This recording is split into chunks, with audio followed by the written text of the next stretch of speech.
Hello, boys and girls. It's Navonod on No Limit Hold'em with the kind of overly long-awaited fourth section of the Navonod on No Limit Hold'em poker quiz. This is section 4. This will not have the answers. That will be the next video, but I will be releasing that video. I don't need any proof that people are watching or anything like that. So, without too much ado, in section 4 we're going to talk about GTO, equilibrium stuff, specific adjustments that you may or may not want to make, exploitable and exploitative strategies, which kind of fits into GTO and adjustments, and then we're going to talk about range advantage and range construction, with some stuff on polarization and range merging, depolarizing pre-flop anyway. Range merging would have been a good idea to talk about a little bit, and maybe we'll do that in another quiz.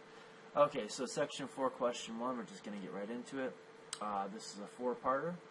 If you could and did play a perfectly game theory optimal strategy, would it guarantee that you win or at least break even in the long run if, part 1 to this 4-parter, if you're playing heads up? And I'm sorry, that's supposed to say if you're playing a heads up sit and go. So part 1 is if you're playing a heads up sit and go and you have a perfect GTO strategy, are you guaranteed to at least break even or win in the long run? Part 2 of section 4, question 1 is, what if you're playing a 9-handed sit and go and you have a perfect GTO strategy? Are you guaranteed to at least break even in this scenario? The third, I should have just went A, B, and C, so we'll do that now. C, if you're playing a 6-max cash game and you have a perfect GTO strategy, are you guaranteed to at least break even? And 4 or D, playing in a heads-up cash game. So you're playing heads-up, you're playing in a cash game, you're using a perfect game theory optimal equilibrium strategy. Are you guaranteed to at least break even in the long run? Section 4, question 2. Suppose your opponent in a heads-up sit and go is playing very poorly. He's calling too often pre, not 3-betting often enough. He goes too far with the hands he decides to take post-flop, and he fails to raise often enough post-flop for value or as a bluff. So he's a calling station. He's a passive calling station type player.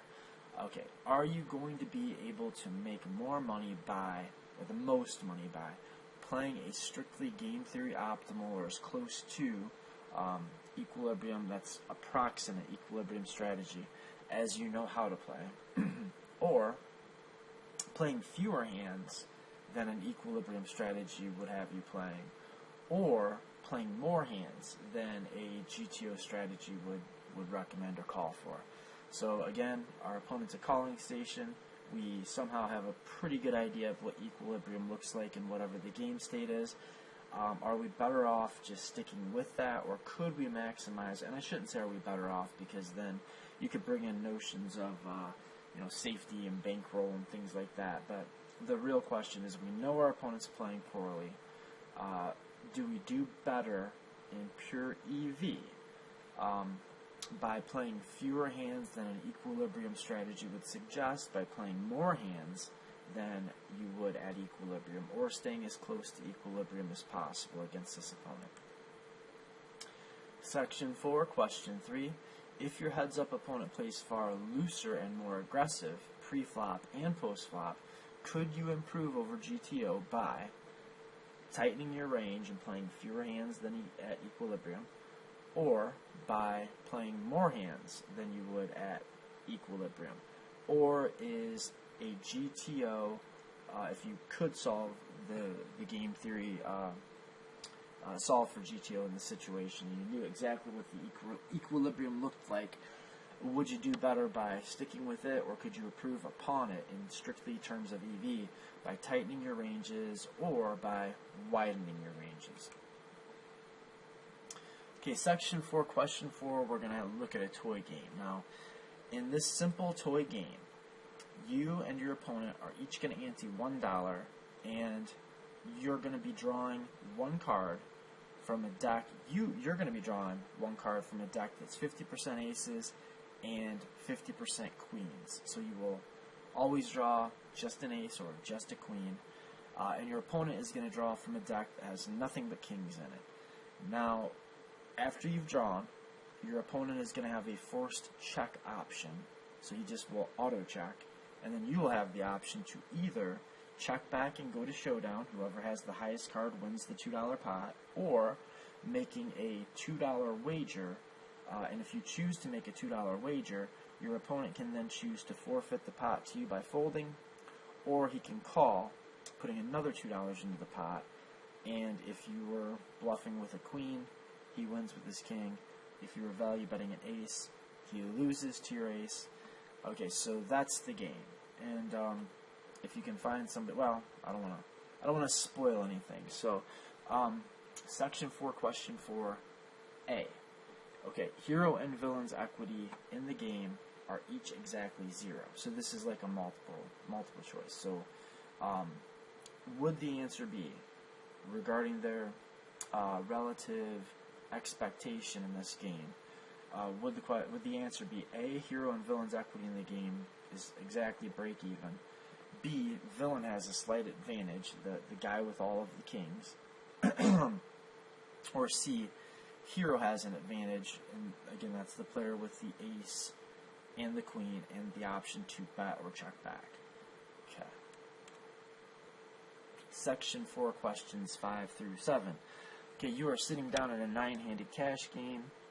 There is a nitty-taggy opponent who maybe he open limps some of the time from early position, but we know that when he does raise, he's open raising with exactly pocket eights plus, so eights through aces, ace queen suited only, and ace king suited or offsuit. That's his entire range from under the gun. It's 9-handed. He is under the gun. And there's a loose aggressive player. I'm tempted to call you the loose aggressive player, but let's not. We'll just use two hypothetical people. But the loose aggressive player is hero in this example, and the nit tag is who's under the gun, open raising. He's villain. So loose aggressive villain flats from the button with a range of all of the suited connectors. There are 7-6 suited plus. Then all suited broadways that aren't strong enough to 3-bet, or that are not part of his 3-betting range. Pocket 2s through pocket 10s, and then he's 3-betting jacks plus, so jacks, queens, kings, and aces. Ace queen plus, so that's ace king and ace queen. That's suited or offsuit. Ace 2 suited through ace 9 suited, presumably part of the bluff portion of his 3-betting range. Then king queen and king jack offsuit, which against this particular opponent would be something like bluff 3-betting with blockers. And then 6-5 suited will also be splashed into this player's, who I think is going to be called hero. We're going to splash 6-5 suited into our 3-bet range because it's maybe not quite strong enough to flat call with, and we want to have a little bit better board coverage going post-flop if we do 3-bet and get called by the nit tag from under the gun. So there's your players. Okay, in question 5, the flop comes out ace, king, queen, rainbow. Question 5A, whose range hits that flop more often? And by hits the flop, I mean picks up something that is at least a pair plus gut shot, or a strong draw, or like at least a pair. So who's going to hit a pair or a pretty decent draw most often? Is it going to be the player who opens this nitty range from under the gun, or is it going to be the player that flats kind of a merged range and 3-bets a polarized range from the button, who did in this hand flat call? Then B, whose range is least capped? So who has the opposite of that question would just be whose range is most nutted. So like who who's got the very strongest hand, like who's going to hit the nuts most often, and so whoever's going to have the nuts the most often, their range is going to be the least capped, and then who's going to hit just a strong value hand more often is, what question A is asking. Now, same exact scenario, but here we are with the flop of 8, 7, 6, two-tone. Now, which player has more air in their range, and which player has more nutted value? Now, with this 6B, I'm not asking exactly the same question. I'm not exactly asking whose range is the most capped or least capped.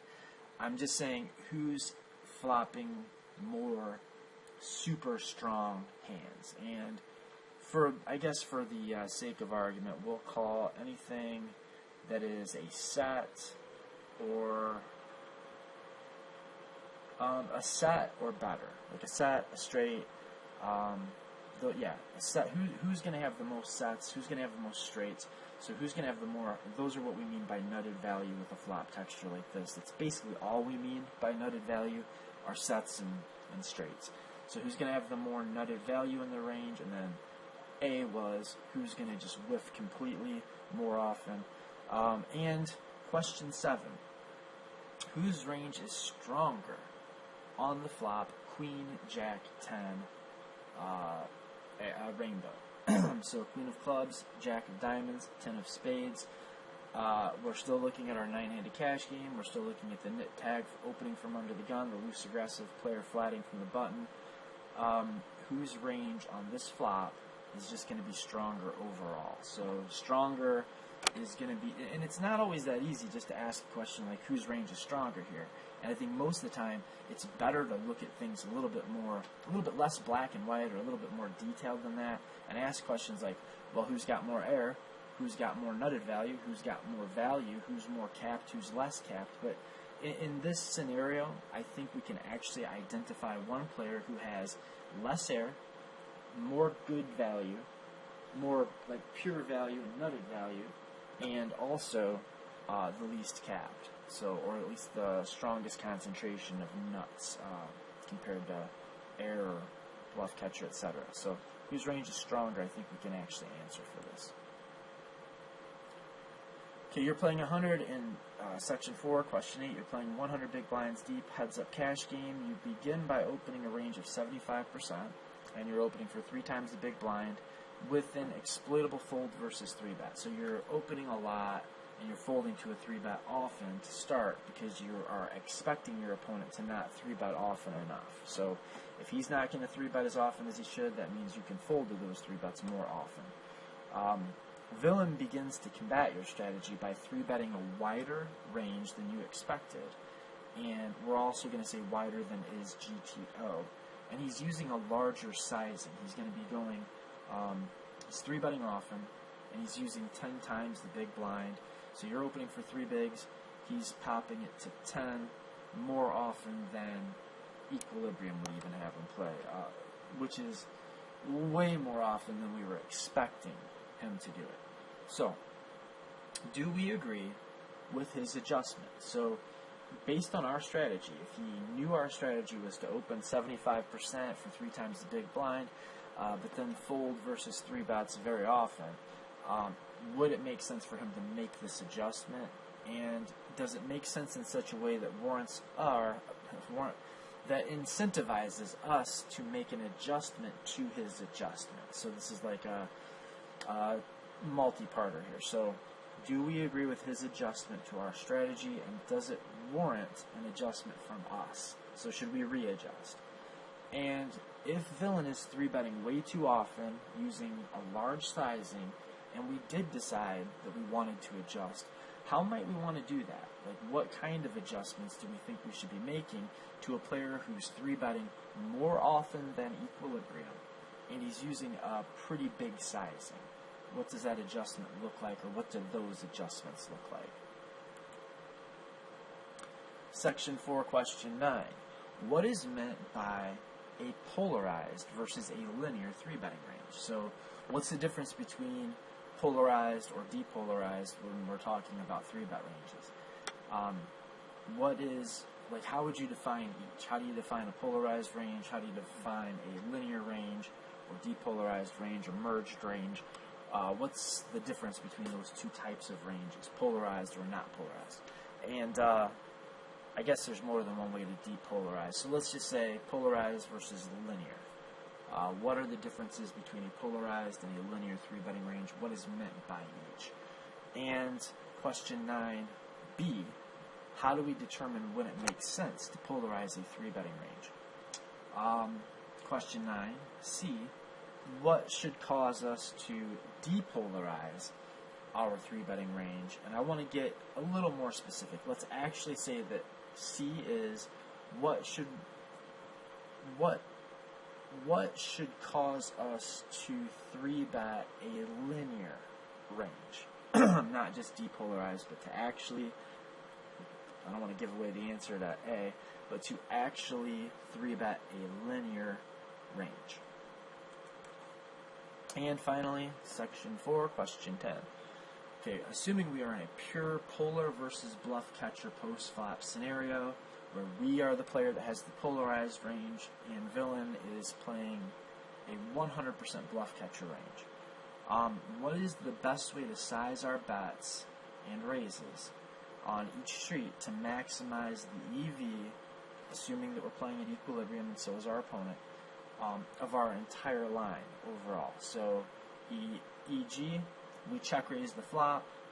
We're going to be check raising our good straight draws, all of our flush draws, plus our two pair, say like top two pair, and all of our sets. Then, if called, we're going to bet the turn, and if called, we're going to bet the river. We're going to do this regardless of whether we actually improve if we're on a draw. So we're going to be check raising some draws, check raising nutted value hands, betting the turn, and following through with another bet on the river, regardless of the run out. So, for instance, we call a middle position open. We're in the big blind. We call, say, a 2.5 times the big blind open raise from the big blind. Like, the player that opened is in middle position. We're in the big blind. He opened for 2.5 times the big blind. Everybody folded, including the small blinds, so we can get in at a pretty good price. So we're going to have we're going to have some hands. We're going to have 10-8 suited and queen 10 in our flatting range. So we flat called. Now, the flop comes out Jack, 9, 4, two-tone. We check, villain bets. We raise with a range of all of our sets. I don't think I put. Well, we probably wouldn't have sets of jacks, but we're gonna raise with whatever sets we get here with. If you're flatting jacks, you're check raising jacks also. So if you have pocket jacks in your pre-flop calling range, which sometimes it can make sense to do, toss those into your check raising range here as well. All of your flush draws, all of your hands like 10-8, queen 10, so all of your good straight draws and all of your flush draws. We're not going to really have pair plus flush draw here, so we could discuss whether it would make sense to check call with those or to check raise with those, but really because it's bottom pair, it probably, if you do have a combo draw that has a pair, I don't know what you'd be flatting, maybe 5-4 suited, or maybe ace 4 suited. I mean, against the right player with the right stacks, I guess that could make sense. So all of your pair plus draws are going to get check raised as well.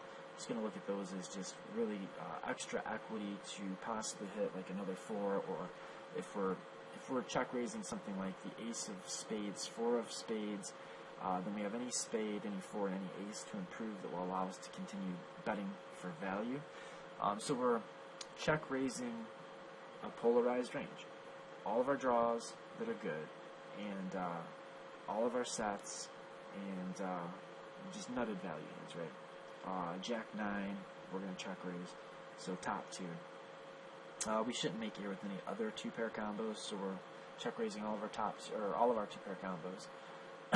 Villain calls us on the flop. The turn is a 5 of diamonds, and we decide to bet again, and villain calls again.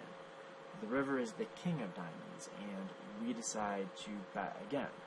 Okay, so what bet sizing would we like to have on the river, and how do we want to size our bets on every street to give us the best EV overall against a competent player who is playing, say, something like equilibrium. So that might be a little complicated, so let's see if there's any better way I can think to describe what I'm looking at here.